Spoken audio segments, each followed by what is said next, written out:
掌声有请脱口秀界的救亡之王宋木子。你真的特别棒！前几期嘉宾啊，我们来的有赵露思啊，有郭碧婷，今天是您了。哇塞，感觉这个咖位是越来越让这。下一期请我们家门口看门大爷来，我就最近。好不好看？我真的不知道他为什么会在这个节骨眼突然出去拿着手机干什么？出去给人打电话吗？喂，经由开背怎么开呀？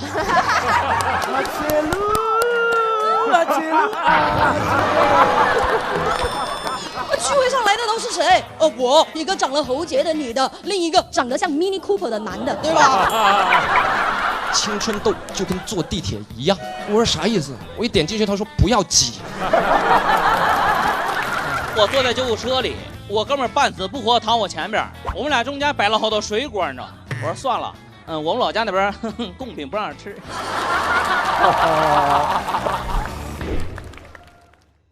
干啥都先上咸鱼。本节目由神奇的咸鱼独家冠名播出，自适应喜临门呼呼任性睡。本节目由喜临门呼呼联合赞助播出。本节目由长康100%纯粹、长康100%对味的长康纯芝麻油赞助播出。本节目由喜之郎果冻多点关心多点爱指定产品赞助播出。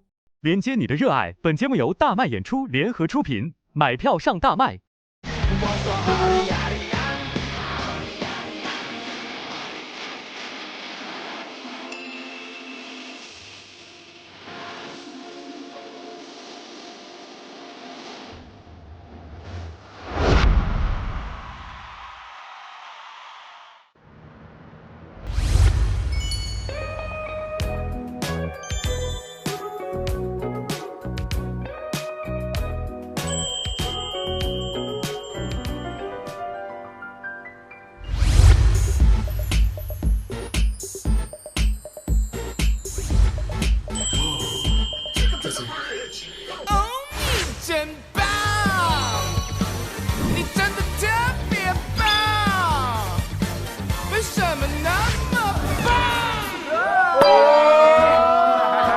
老 baby，Hello， 老 baby 们。哎呀，为什么一看见你就想扭呢？我不知道为什么，就一看见他就想来。走着吗？我腰不掉键盘要这么的活泼吗？喂，怎么样，宋木子？脱口秀就是好笑的话就不用露宿了，是吧？哎，对，还有奖励呢。所以其实你搞定观众就可以，咱好不好笑其实没关系。我建议啊，宋木子给那个我们所有的这些新人选手一些自个儿特长的一些展示。然后让他们也能吸取你的精华。那我就教给大家什么类似于什么开场啊，结束热场 ending pose 啊什么的，解放天性，就让他们撒开了弄。这个重任就交给您了。行了，那咱们就先去见见咱们的那个新人演员们吧。走。好嘞。你真棒！哎，你就是这样。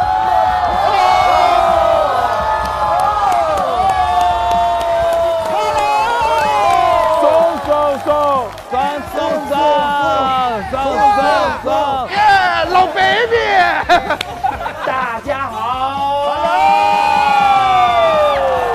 宋木子来了。我觉得到现在应该给大家一点干货了。今天想跟大家公布一下，脱口秀最重要的是什么？是什么？是什么？到底是秀啊！最重要的是秀，是表演，是肢体。那稿子一般啊，你在台上你也能，是吧？点谁呢？啊！我不知道给了多少钱能让周老板说出这个话来。认了这么多年，没见眼睛瞪这么大过。压上了他的清誉。对，白头发多长好几根儿。对，所以今天就给大家请来了一位重量级人物啊，专门教大家怎么秀。他就是中国第一脱口秀秀导宋木子。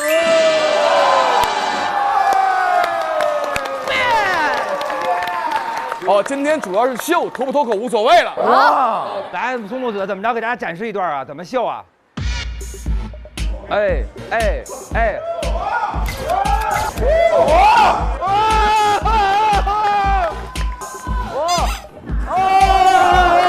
哇，信念感。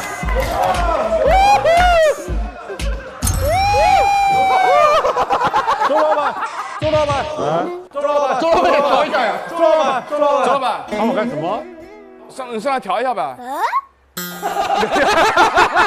调一下呗，调一下吧。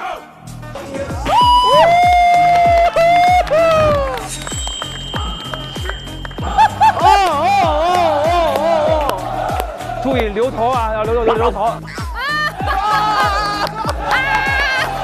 大家好，我是周奇墨。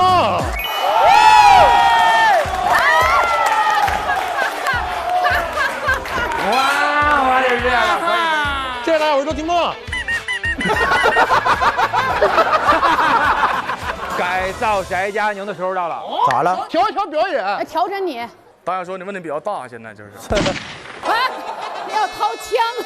你要干嘛？你要打宋木子啊？就是威胁老师是。我咋的了？上场走路的这个姿势问题比较大。干巴。那应该怎么走呢？宋老师，我觉得柔和一点，柔和一点。哎，柔和好，柔和。比如说，台上就是这种比较害羞的那种。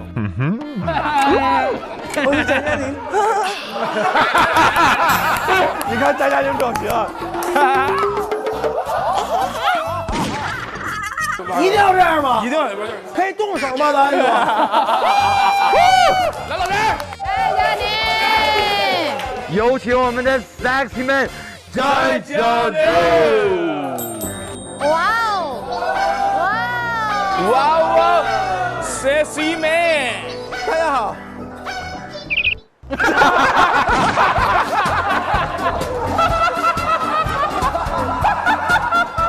来了。这想打人，你看这。我是翟佳宁。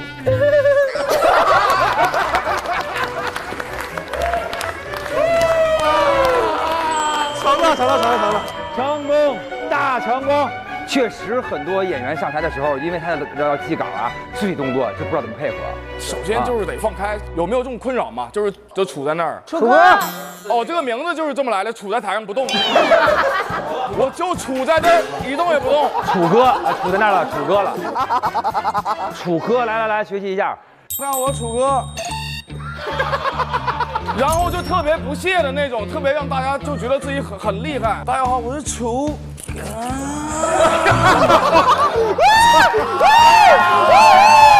大家好，我是楚。楚哥，你考虑你姑娘。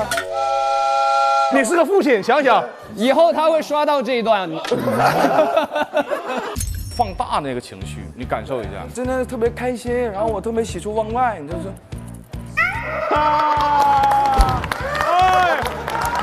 有那味儿的，觉得就干巴或怎么样的，我觉得结尾有点干巴，下不来。我现在结尾就是上价值，我是要爱自己，希望大家爱自己，不爱也可以。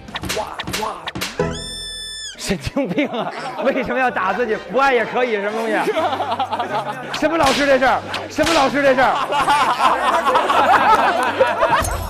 哦，你真棒！你要大声对你自己说。哦，你真棒！就用这个啊！我必将掀翻整个场子，完美，特别完美，太好了！对，感谢宋木子。本期要上场的演员有哪一些呢？宋木子，给我你的答案 ，yes。屋顶，虎牙，严一鸣，机器，张美男。Are you ready？ 加油！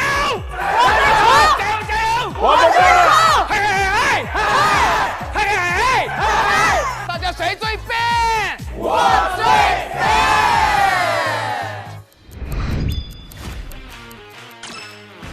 哎呦，这衣服好啊！再来个外套。兄弟，今天给你走个温情，了。我就想去试这篇稿子，是吧？不好笑。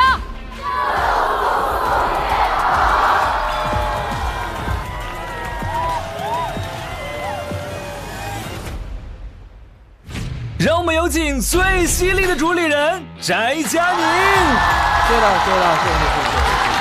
谢谢。有请最暖心的主理人小鹿。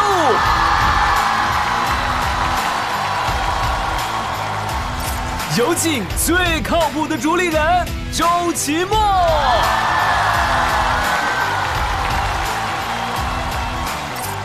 有请最热闹的主理人大张伟。来，打个圈，Hello，你好。欢迎来到我们零压力的不好笑就露宿街头。对，各位请看啊，这儿还有一个空座位。今天是我们这个捧场大嘉宾，他本人跟我们说呀，说这全球的舞台秀只分2个人，一个人叫做王嘉尔，另外一个人就是他。你们猜他是谁呀？Hello， 掌声有请脱口秀界的秀王之王宋木子。老贝爷们，你们有大貔貅吗？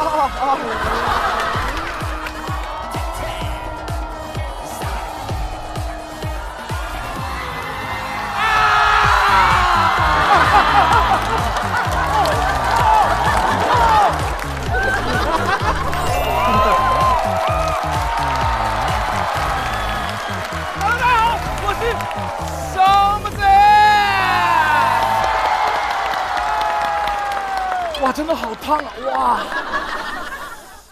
第一次用这种方式出场，很慌张啊。给大家介绍一下我的职业，从刚才那一趴不能看出，我是一个业余的钢管舞者。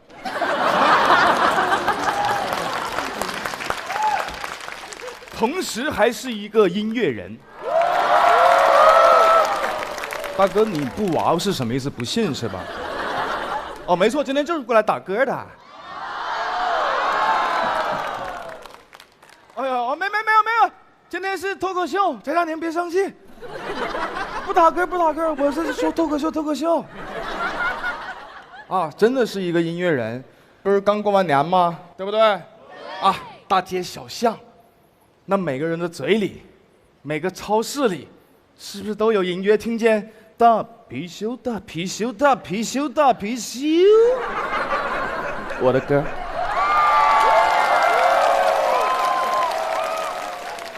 就这么说吧，放恭喜发财的超市我都不进去。在过年这个时候，我和刘德华老师是竞品。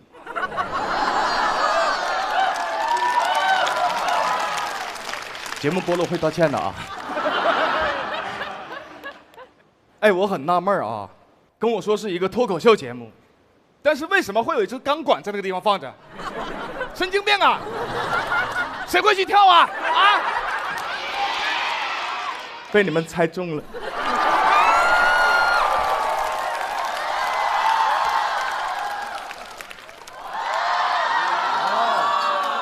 另外的价钱啊，另外的价钱。啊，一会儿翟佳宁你来那个啊，展示一下。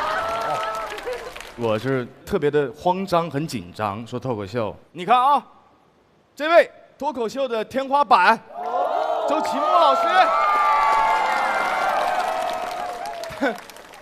天花板，我今天穿的比烟花闪。一会儿我说什么，你根本就没有办法管。小鹿。他们都叫她陆姐，但是我是广西人，我们那儿叫阿姐，所以我只能叫她阿姐陆，阿姐陆，阿姐哟。我这该死的音乐天赋。翟佳宁，过，这就过了啊。对，好。不是我俩没有 beef。因为翟佳宁啊，他这个人说话容易冒犯别人，我跟他不一样，我跟他共情不了，我不说话也容易冒犯别人。对。那大老师就不说了，我的偶像，对吧？帅不帅？哎呀，大老师唱歌更帅。但大老师最近哈，好像跟我互换人生了。大老师没有怎么出歌，都在出梗，而我呢，没有怎么出梗，都在出歌。哦，那么说到出歌，就不得不提一首歌叫《你真棒》。老师 ，music。老师啊，啊，为什么呢？吗？稍等一下，暂停一下啊。来，老师，音响关一下。老师，音响关一下。直接放副歌，主歌不唱了吗？彩排的时候不是这样的哟。老师，这是真的。老师，不好意思，我们再上一次，好吧？这样的话没有办法，你没有办法剪的。你先让我把主歌唱掉，然后再，行不行？对不起，对不起啊，你们就当没有那一趴，好吧？老师 ，OK 吗？接一下啊。好，就这么来，我能适应。那年我18，我跟老爸聊起理想，老爸说有什么理想？毕了业就回到家乡，要么当老师，要么去银行。我说不。我有我的理想，我要搞喜剧，我不要银两，我只要每个包袱都能嗷炸响。老爸揪着我的脖子对我说：“哦，你真棒！你真的特别棒！为什么那么棒？你就是这么棒，就是这么棒！你真棒，你真棒，你真棒！你更棒，你更棒，你更棒！你最棒，你最棒，你最棒！大乒乓，大乒乓，大乒乓！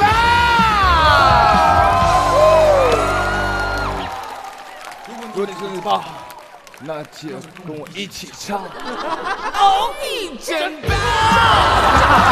你真的特别棒！为什么那么棒？你就是这么棒！哦，你真棒！你真的特别棒！为什么那么棒？你就是这么棒！你棒棒，我棒棒，他棒棒，他棒棒，我棒棒，你棒棒，哦，你真棒！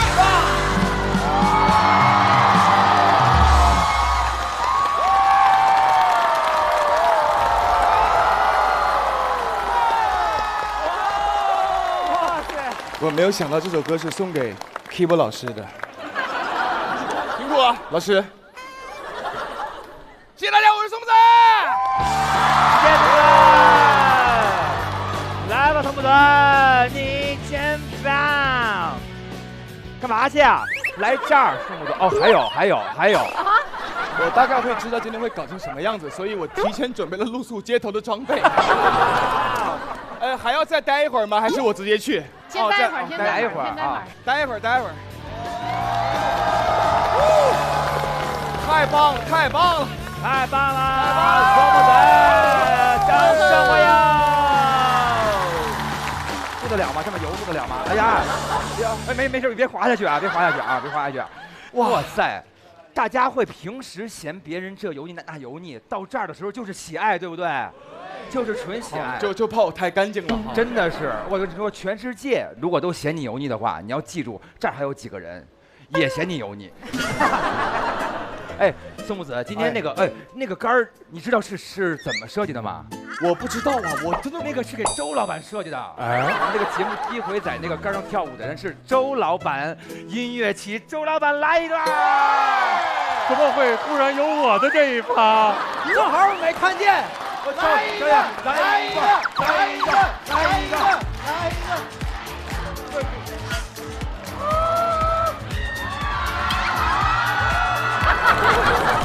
我这是主要是跳一个蹭杆舞，威武呢？啊？怎么威武？哎，对，哎，可以。可以了，感谢周老板，耶！什么？翟佳宁也想试一下？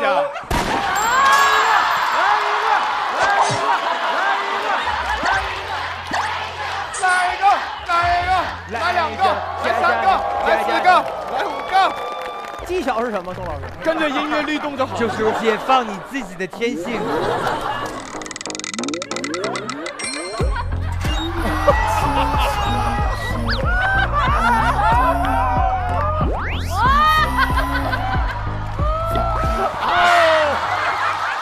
什么意思？想爬上去是吧？对。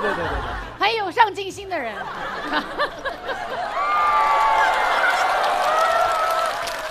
好了，今天就这么录，一会儿谁讲凉了就来一个。咱们就是不好笑就上杆儿，好不好？就是这个意思啊！哎，前几期嘉宾啊，我们来的有赵露思啊，对不对？有郭碧婷，今天是您了。哇塞，感觉这个咖位是越来越让这。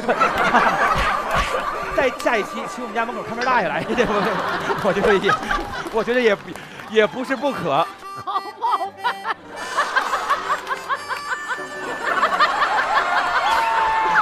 留步啊！别留步！我给你看着。留步！待会儿再说。今天咱们都是锦上添花，最重要的是我们的新人演员们，就是希望他们能够大放光彩啊！行，哎，那几位老师刚才看见最开始那一段就是感觉像脱口秀吗？我觉得照脱口秀相比还是差点东西。差点东西吗？尊严，对不对？差点那种价值。所以其实我最后表演结束以后，应该怎么下来怎么上去。哎，上价值。上价值这件事儿，各位可不知道，宋木子老师可会了。只要音乐一响，宋木子老师立刻开始给您上世上最厉害的价值。走您！亲爱的观众朋友们，大家晚上好！新的一年，我祝大家马到成功，越来越成功。停！是上价值，不是上春晚。你有病吧？你祝福马到成功啊！你马上就难忘今宵了。不是，因为就穿着这一套衣服，感觉到一些血脉在觉醒。还没有离开春晚，他这个衣服从大年30穿到现在没换过。我说怎么那么馊呢？但是今天你当时确实说了，怕那个我们翟佳宁啊嘴特别狠，对，会说你点什么。现在是面对面的，翟老师看了刚才那个脱口秀，你要骂他什么？说出来，帮大家回忆宋老师讲啥了，就挨个人名提一遍，然后没有笑点就开始跳舞了嘛。一段非常失败的吐槽大会读稿。哇，翟佳宁！哎，现在不是你刚才跳钢管舞那时候了哈。你要是不让我跳钢管舞，我就不这么说了。以后俩人不处了。哎，处。一会儿就钢管上见吧。钢管上能传俩人啊！好希望以后你能碰见你们俩坐地铁，倍儿省劲儿，上边一个底下一个，我俩不能同时乘坐有钢管的交通工具。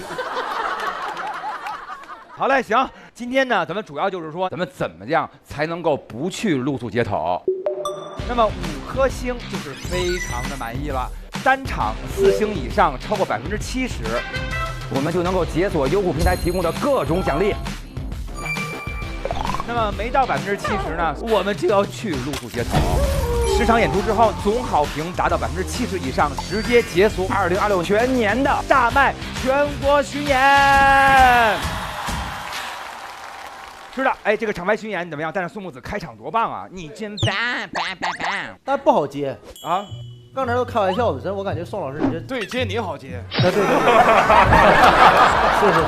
这期咱俩是这么唠，就这么唠。幸好刀老师这边让你多担待啊，刀老师。行嘞，拉点架就行。但是你知道谁要接您了吗？我不知道呀，是我们全中国最受爱戴、最专业的小洛。今天我们的开场大嘉宾就是我们的小洛来了。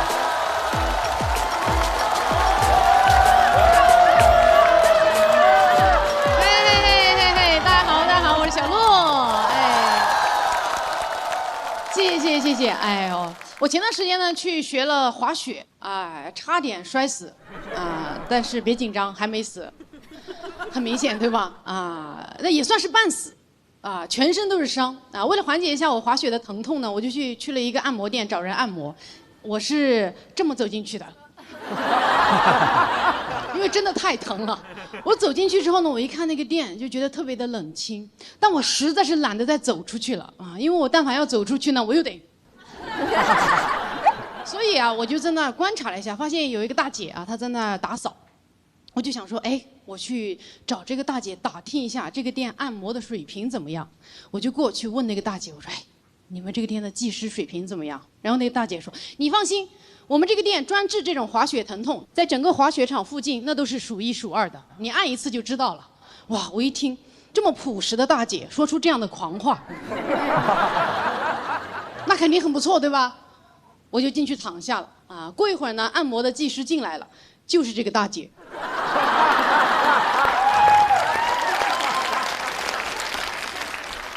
我当时一看大姐进来，我就很想问她，我说大姐，打扫跟按摩哪个是你的兼职呀？她一按我就知道啊，按摩是兼职，啊，不仅可以说是兼职，甚至可以说是业余。他那个按摩的技法怎么说呢？他基本上就是在掐我，而且哪儿疼他掐哪儿啊！哎呦天哪，他掐了没一会儿，我真的忍不住，我问了他一句，说大姐，你们这儿按摩不打麻药的吗？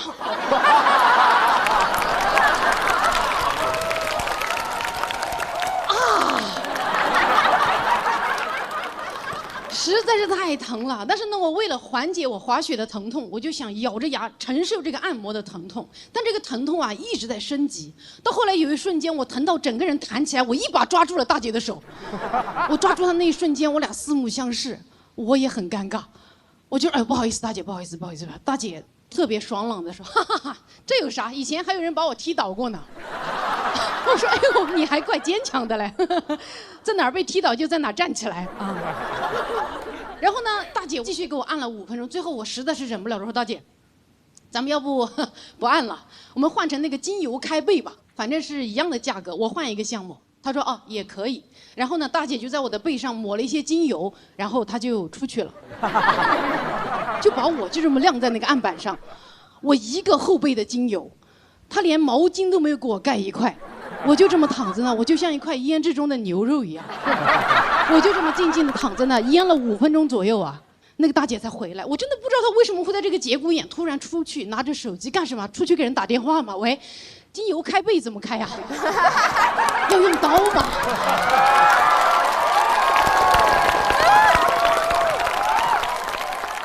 然后大姐果然5分钟左右吧，她回来了。然后她若无其事的，也没有任何一句解释，就开始给我的背部进行一些，怎么说呢？只能说是抚摸吧。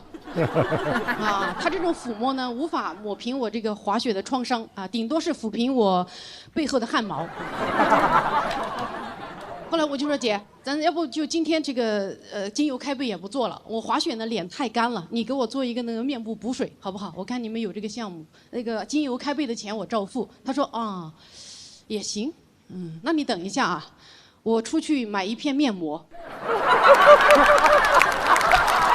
他又出去了，哎，我整个人又被这么晾在那，也没有给我盖毛巾。哎，我整个人真的又这么静静在那支了5分钟。我后来自己默默地把自己翻过来，然后把那个毛巾给自己盖上之后，我在那躺着，越想越委屈。我心想，天哪！我上一次受到这样的委屈，还是以前在我们小镇上有一个叫酸奶水果捞的小店。我当时进去点了一份酸奶水果捞，那个店长特别松弛地站起来，拿着一串钥匙说：“啊，那你等一下，我去买酸奶和水果啊。”老板跟这个大姐一样，都是满脸一副那种，哎呦，想必你也不会在意吧？哎，你说你连基本的原材料都没有，我真的很难相信你的专业度，对吧？你想想，如果今天咱们脱口秀演员啊一上场就跟你们说，哎呦，不好意思，也没有段子，要不这样，你们等会儿我去网上抄2个。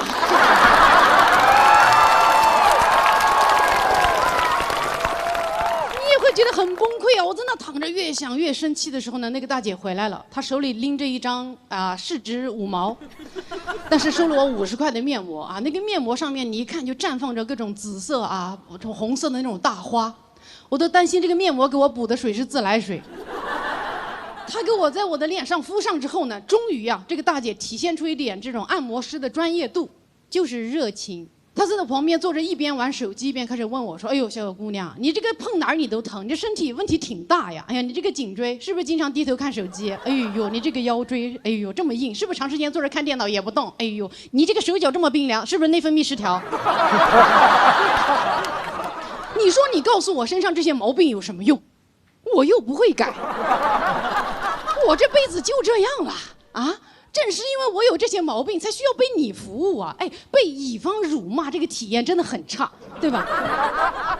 而且好像只有按摩师有挑剔顾客的特权，你从来不可能，你去餐厅吃饭的时候，服务员把那个菜给你端上了之后，杵在你旁边跟你说：“哎呦，不会自己做饭呀？”哎呦，20-30岁的人啦。饭都不会给自己做，哎呦，我要是你，我还不如死了呢！哎呦，这个小垃圾，对吧？不可能啊！而且我真的感觉我每次去按摩都会被嫌弃，所以我真的很疑惑，有人被按摩师夸奖过吗？啊，就是那个按摩师一把手放到你身上就开始说：“哎呦。”你这个肩颈好软呀，好软呀，一个结节都没有。哎呦喂，哎呦，这个腰也是很柔软，这个腰一摸我就知道你这个人的命不硬啊。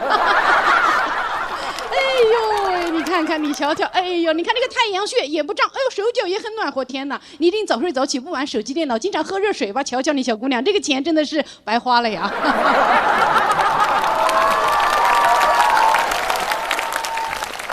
哎，我那天本来就被摔得遍体鳞伤，很暴躁，再加上被那个大姐叨了我半天之后，我当时真的忍不了了，我就跟那个大姐说：“我说大姐，我不玩手机啊，我不识字，电脑根本不会用，内分泌从来没分过。”我那顿输出完毕呢，那个大姐沉默了足足5秒钟，之后她又换了一个话题跟我说：“姑娘。”你现在摔得这么伤啊，那还是教练不会教。我认识那种滑雪场里数1数2的教练，你要不要？我说大姐，你不会还兼职教练吧？好，谢谢大家。哦，哎，来实践，你先来，对了耶！这段脱口秀值得我们集体欢呼啊！小鹿，小鹿，小鹿，小鹿，小鹿，小鹿，小鹿。马切路，哇，天路一样的路啊！哇，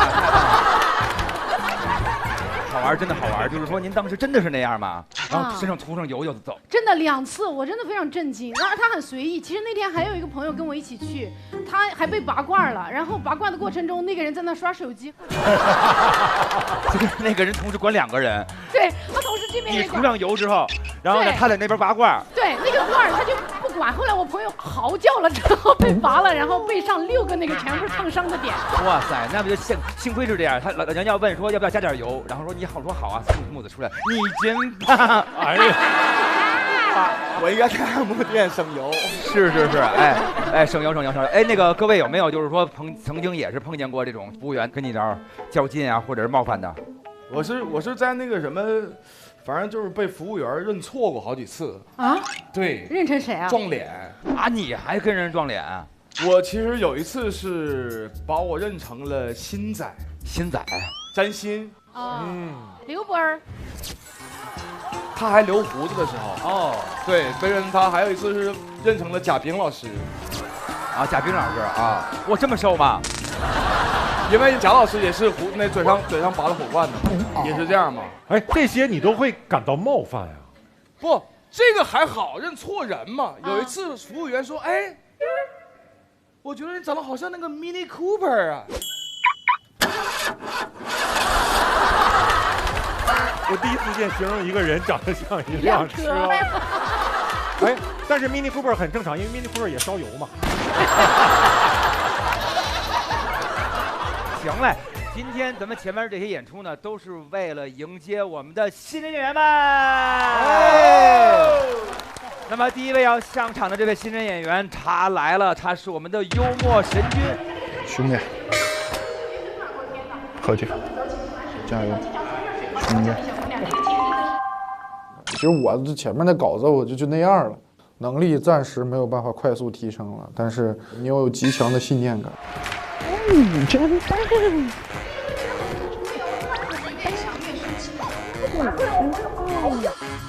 让我们来有请我们的幽默神君吴鼎。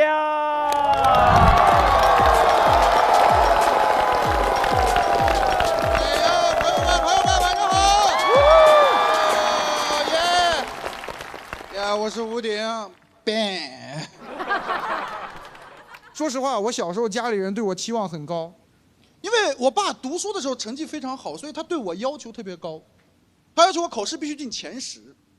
我的爸爸很严厉，考不好他就揍我。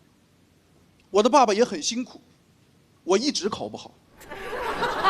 我初中毕业的时候，我爸已经是当地知名拳击手了。进前10真的挺难的，你别说前10了，我活到现在，我拿过最好的名次是25名。脱口秀和他的朋友们第2季第1轮。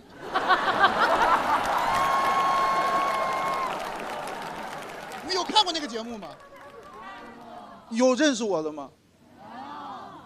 我参加了2季呢，2季一共比了3轮，我录的时间还没他多，你知道吗？他录3天了。我2季一共15分钟，很难受。考试，关键是考不好要挨揍，我爸还要捶我。其实我不太害怕挨揍，你知道最恐怖的不是挨揍，最恐怖的是你知道挨揍，但不知道什么时候。因为我爸不会立刻动手，他会先沉默一会儿，随机出手，突然袭击，你知道吗？偷袭。但是那段沉默就很可怕，因为场子太冷了。啊！哎，干啥呀？我这个人受不了冷暴力，暴力就得热热的，打在身上暖暖的。真的，每次我爸那个巴掌落在我屁股上的时候，我反而有一种踏实感，一种尘埃落定。我爸每次一边揍我还一边说我，真的很烦。他说你就是没好好学，你知道你最大的毛病就是眼高手低。我其实挺生气的，我说眼高手低算什么缺点？我不理解，人不都是眼高手低吗？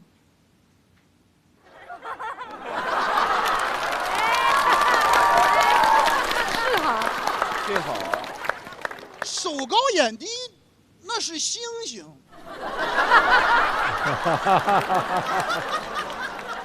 真不理解，很难受。就是那一次考不好还是不好好学，次次考不好还不好好学，我纯想挨打，我就贱，我外练筋骨皮，故意不学习。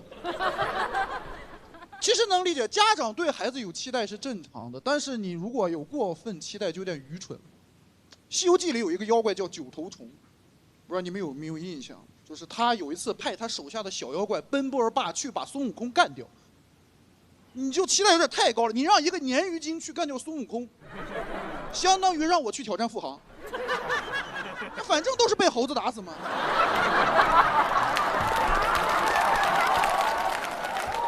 很惨的，你知道你们电视剧已经美化过了，我还去看原著里，孙悟空最后把那个鲶鱼精的嘴唇割下来，又送回给九头虫，他就是告诉他，你知道吧，就愚蠢。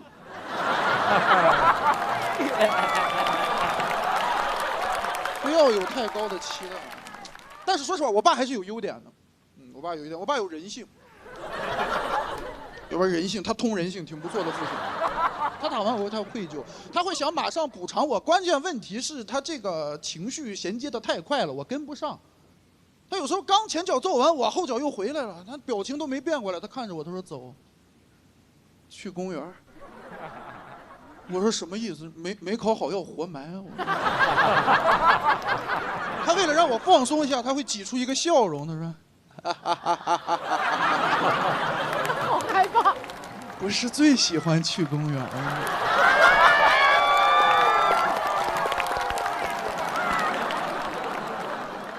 你就感觉公园必须有圈套，必定有危险，可能坐摩天轮坐最高处，我爸就把门推开了。到家了。而且你去了公园，你也玩不踏实，因为跟他玩不到一块儿去。就是我爸太上进了，他会一边玩一边给你出题。就你玩碰碰车，他问你碰撞为什么会反弹；你坐过山车，他问你人为什么不会甩出去；你划个天鹅船，他说我国航母为什么发展那么快。我说你为什么这么烦人？你玩一会儿他出一道题，玩一会儿他出一道题，生怕你高兴。我爸是个防尘迷，他就会在你玩的最高兴的时候突然弹出来说：“来，把爸爸的头挪到正确的位置。”你提心吊胆玩了3个项目，做了6套卷子，就这一套下来，我爸觉得补偿到位了，他开始强行征求我的原谅，态度极其恶劣，都干拔。突然回头说：“打你是为了你好，知不知道？不能记仇吧？”我说：“不能。那你爱不爱爸？”我说：“爱。”他老跟小孩玩强制爱。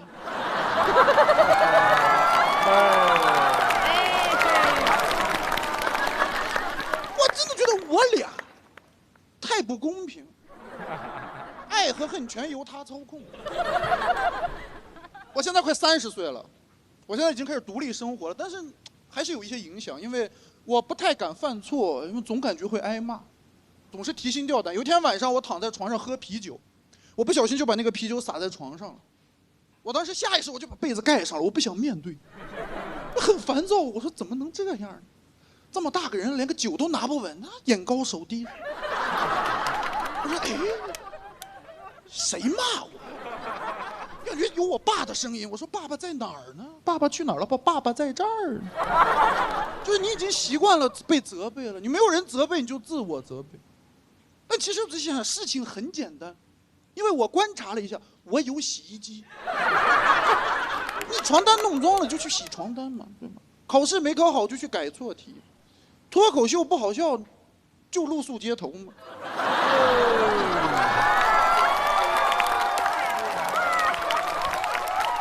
我最近意识到这个自我责备的问题，我要减少情绪的消耗。我最近有一个妙招，就是以后你每次要自我责备的时候，你就对自己说：“你真棒，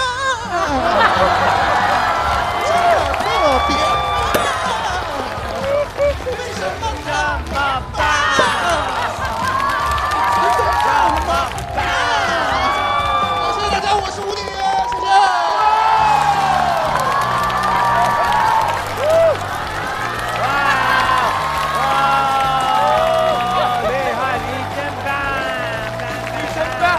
谢谢大家，谢谢宋木泽老师，谢谢舞蹈老师。吴鼎。音综，我们是个音综。对，查无音综。吴鼎，爸爸看你脱口秀吗？我爸没来现场看过，但是他会去网上搜那个 report， 他会搜集各种差评，然后给我写一篇建议。网上的差评都是叔叔写的哈。对，就是他，全都是他写的，都是他写的。还有小号的叫奔波爸。然后那个就是说自个儿写了一堆那个就是意见，这么多，哇！对，来看，哇塞！这个是第1年上完节目，脱友1第1轮淘汰，我爸给我发的啊。这几天看你的演员的节目，对你的表演有点建议。他会叠甲，他说如有帮助请借鉴，别的我不懂啊。那不懂还说，对，我就是感觉你的演出开头和结尾不够精彩，抓不住人啊。我觉得今天解决了已经啊，今天解决了。对，他还会提很多意见，他看网上搜了很多，他说我最近看网上的评价说黑灯脏话比较多，你可不能学。别人的也要借鉴。对，就是不要借鉴。哎，您父亲不会说，我最近看了宋木子的表演，发现他表演有点油，你千万不要跟他学习。但是已经有了呀。其实宋木子老师离近了看挺清秀的，是吗？哇塞，得离多近呢？就是往这个只看耳朵眼儿。你有点油了，我。挺年轻的，乍一看岁数大。你虽然油腻，但是年轻，青春油腻嘛，小鲜油。你刚刚说，我其实特共情，是不是？就是我觉得中国很多像就是对于儿子来讲啊，都父亲都是特别严格那种。你爸从来没有跟你说过说儿子，咱们别这样，以后这样教。就是。但有一次，你知道我和那个叔叔正好相反啊。我爸呢是不怎么看我的表演啊，但我也不知道有一天哈，他突然就刷到了我一条视频，我不知道是我妈给他看的，还是他同事给他看的。哦，当时出那个《送子之歌》的时候啊，我在江边拍那个 MV， 很抽象的啊，在那上，这搞那个东西，搞那个东西。他整个刷完了以后啊，那天晚上我妈跟我说，她一宿没有睡着。他也在送。不是，他一宿没睡，第二天早上很早，他起来问我妈说：“儿子是不是脑子最近有问题？”他也不说发个信息问问，他就自己在家这么睡不着，说他怎么能唱这种歌？哎，现在跟你爸本身就是说，有没有一刻感觉你爸承认你了，觉得还儿子还真是不错？我有那种时刻，感觉我爸放弃我了，他想开了，不跟自己较劲了。反正他是个傻子，也能很开心。因为他知道，不管你走哪条路，他都能指导到你啊，对，都能给你发评价。条大路通我爸嘛。那些都是过去了，现在不是专场也开着，对，都挺好的啊。我也跳上了，现在。对呀，哎，是不是打开自己了？完全就打开了这个。行，不知道现在咋说跟家里。我其实做了很大的心理准备跳这个舞。啊，这是不是跳完以后感觉爽了一些？跳完以后感觉无所谓了，这辈子就这样了，还能怎么？我放弃了，自己也放弃了。对呀。哎，这么着，咱们问问观众朋友们，最后那一刻你真棒出来的时候，是不是燃起来了？那一瞬间。谢谢你们。所以这种表演形式要保持啊！谢谢吴姐，谢谢大家，谢谢你们，谢谢。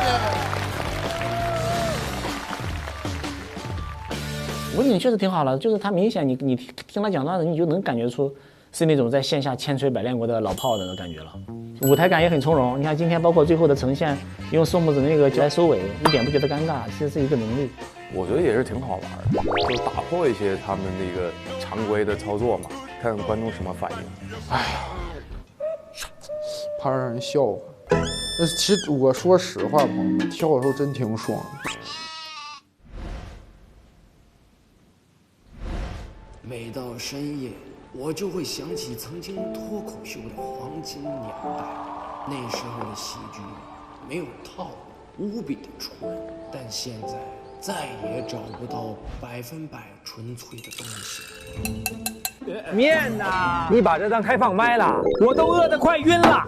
而且谁说没有100%纯粹的东西啊？做面跟脱口秀一样，得敢把好东西拿出来。哎，识货，段子可以垮，但油必须纯。啊，好香啊！长康100%纯芝麻油，坚持纯物理压榨，纯好味道。干啥都先上咸鱼。本节目由神奇的咸鱼独家冠名播出，自适应喜临门呼呼任性睡。本节目由喜临门呼呼联合赞助播出。本节目由长康100%纯粹、长康100%对味的长康纯芝麻油赞助播出。那么下面要上场的这一位呢，他是我们第一次登台，但是他在备战间已经恭候多时了。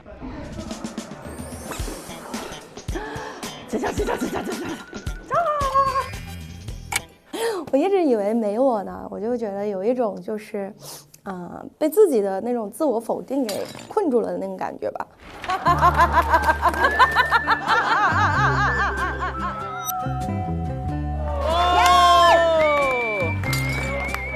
你觉得会有你吗？大概率没有。他上2次，我1次都没有。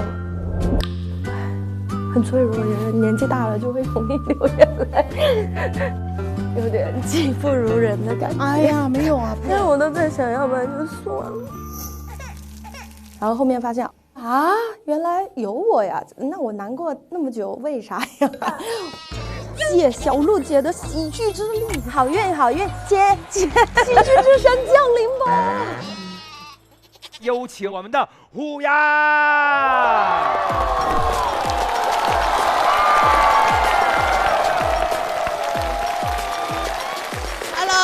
现场观众朋友们，你们好吗？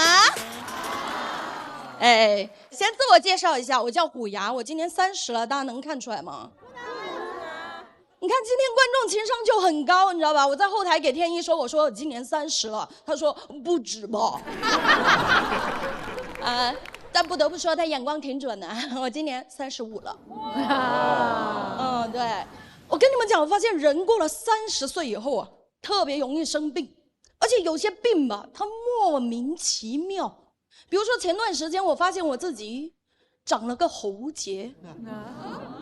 就喉结这个东西，我怎么跟大家讲啊？虽然它不痛不痒啊，但是这一次长的是喉结啊。下一次会长什么？真的很难说，你知道吧？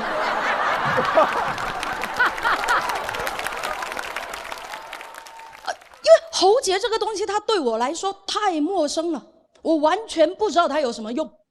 我冒昧的说一句啊，它不仅对我没用，它对在座95%的男生吧，也没什么用。它也就对王嘉尔那样的男人有用，对吧？王嘉尔在那喝水，喉结上下翻涌，然后我说：“哥哥。”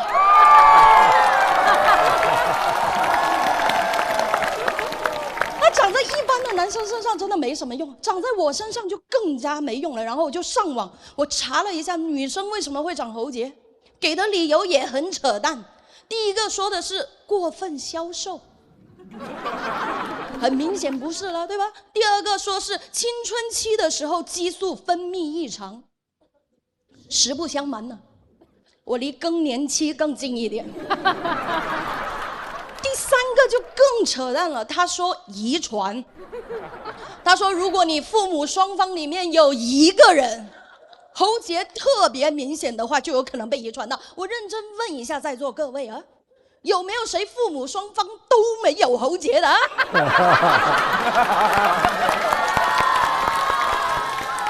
这都不是最让我生气的，最让我生气的是他下面有一行温馨提示。他说女生长了喉结不要过分焦虑，不要把注意力都放在喉结上面，可以适当去参加一些聚会啊什么的，分散一下自己的注意力。我认真问呢，什么样的聚会适合一个长了喉结的女人参加啊？对吧？那聚会上来的都是谁？我一个长了喉结的女的，另一个长得像 Mini Cooper 的男的，对吧？对吧？还有谁？鸭嘴兽吗？对吧？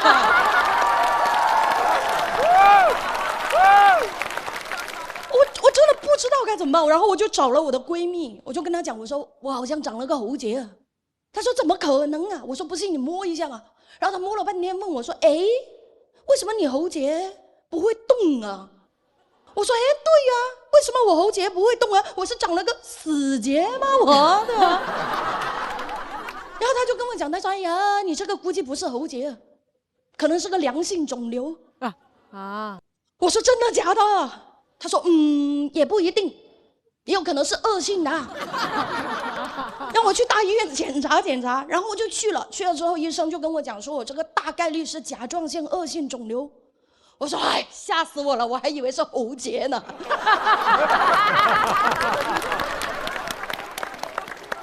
是这样的，朋友们，你不要觉得我脑袋有病啊！是这样的，就是甲状腺恶性肿瘤，它是所有的恶性肿瘤里最轻的一种，切掉就好了。而且最重要的是，我刚刚给自己买了一份保险。买之前我仔细看了它的条款，只要确诊为恶性肿瘤，就能得到将近100万的赔偿。谁是穷人，显而易见了啊！我当时的反应跟你们一样，你知道吧？我说恶性肿瘤啊，将近100万啊！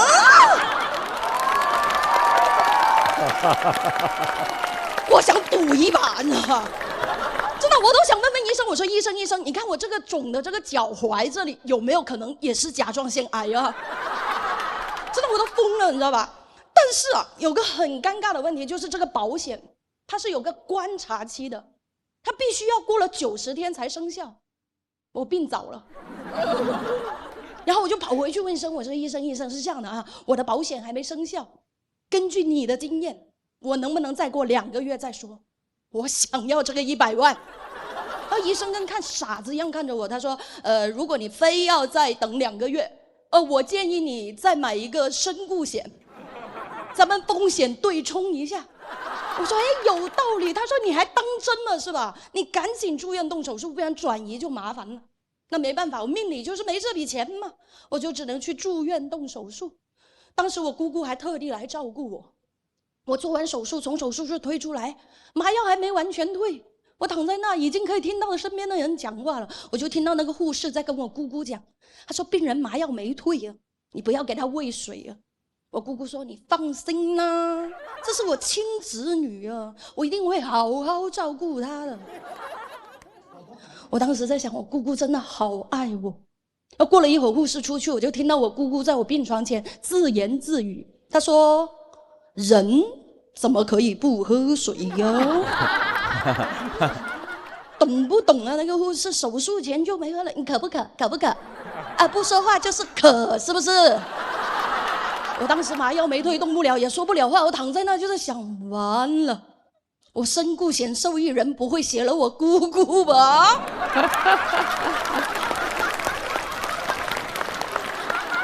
然后姑姑就把我扶了起来，开始给我喂水。妈，给大家科普一下，麻药没退是不能喝水的，会呛到，因为吞咽肌它还没恢复。然后护士听到我咳嗽，就赶紧冲进来。他看到我姑姑一脸慌张，一手扶着我，一手还拿着凶器。护士说：“拿，这是你们家属自己弄的啊！你不要到时候跟我讲是什么医疗事故啊！”我当时麻药没退，动不了，也说不了话。我躺在那在想，护士，要不先抢救我啊，护士。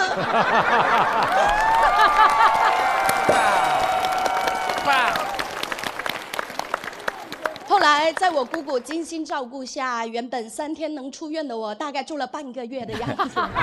说实话，恢复的也还可以，唯一的变化就是比手术前稍微胖了一点。你们觉得我胖吗？哇！你看说不胖都是女生，你看那个男的，他心里在想，你心里没点数吗你？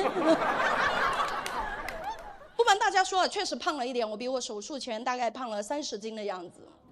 对，我以前很瘦的，很瘦，中分黑长直，郭碧婷吧，大概就是。哇！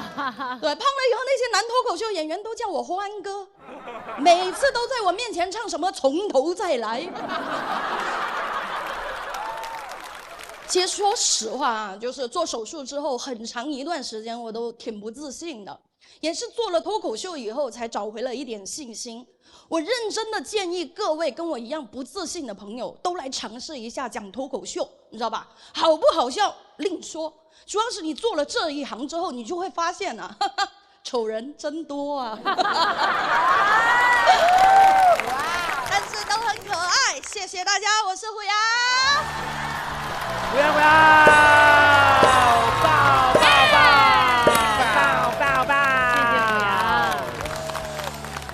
哎，怎么着，宋木子儿？然后看了虎牙这个演出，感觉怎么样？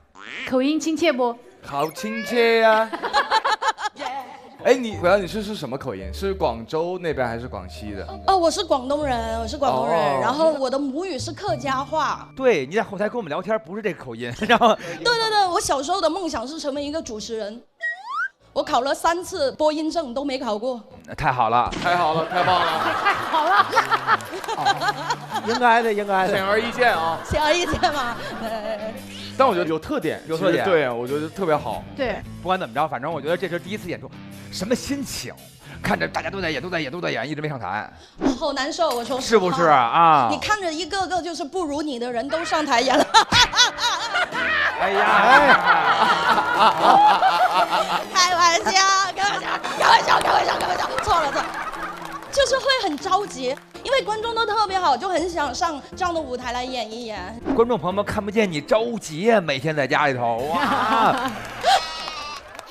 虎牙这段段子其实是他在经历甲状腺癌之后的一个这种变化，这个确实你挺多很想跟观众分享。对，因为就是我当时生病之前呢，在很认真的工作，那一年也忘了去体检什么的。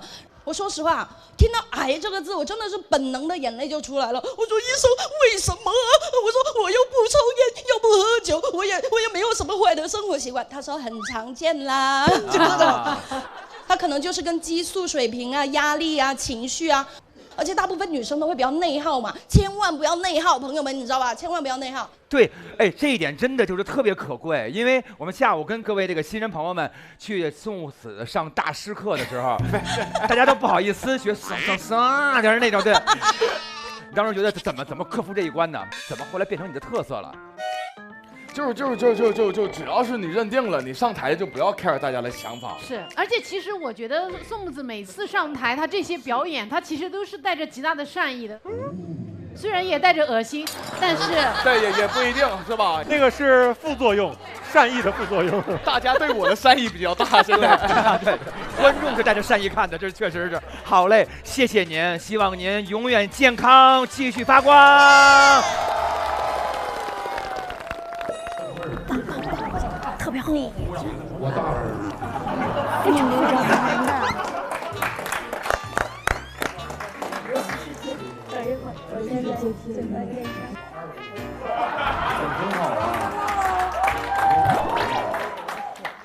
也许有人不认识虎牙，但是下面这位新人，你们更不认识。